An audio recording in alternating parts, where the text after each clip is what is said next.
Today he turns the big 9-0. With a middle name like that, no wonder so many of us call him Pedro. We all have come here to honor him on his 90th St. Patrick's Day. Was he the one they really named it for? You know, I could not say. He was born on a small farm in Michigan, the youngest one of 11. Ma said if they had any more kids, she'd personally send Pa to heaven.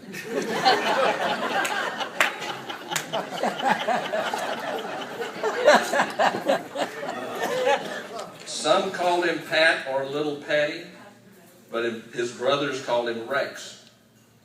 Pa probably called him something else, since after that he got no more sex.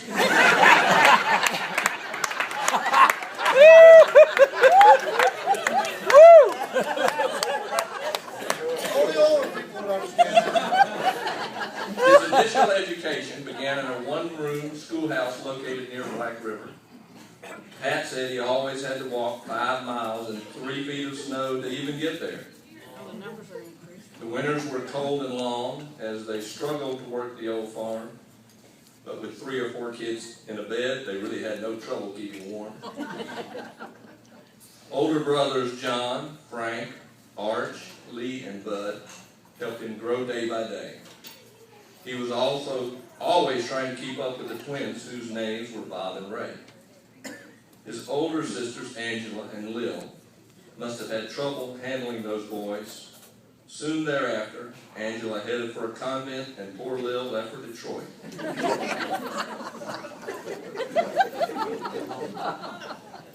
Pat loved to play baseball, as did all the brothers, whenever the weather was right. At harvest time, they built up their arms playing catch with potatoes until night.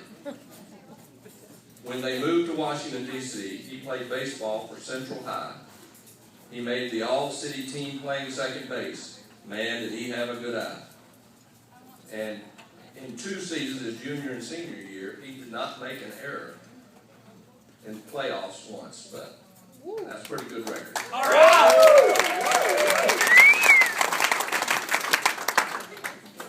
His next stop was the University of Richmond, and yes, he made their baseball team. Being able to play second or third base, his abilities were held in high esteem. But then came World War II, and like everyone else, his life was torn apart.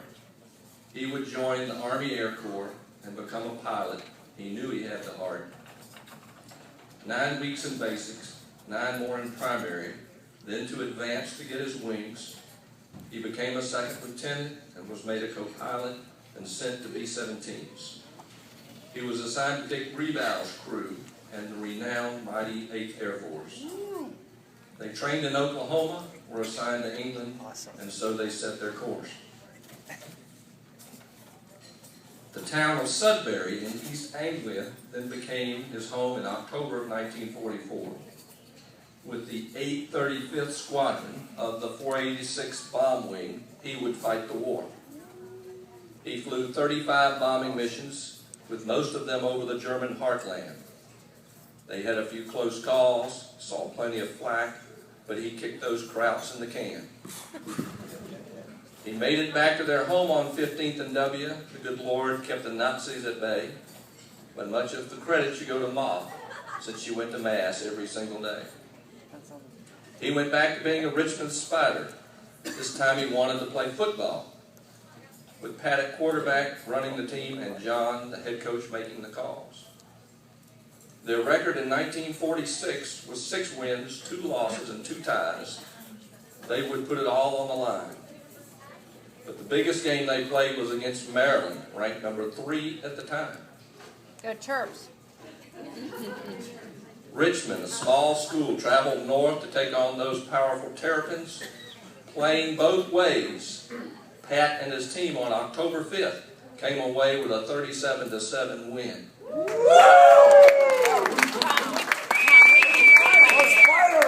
What sound does a spider make?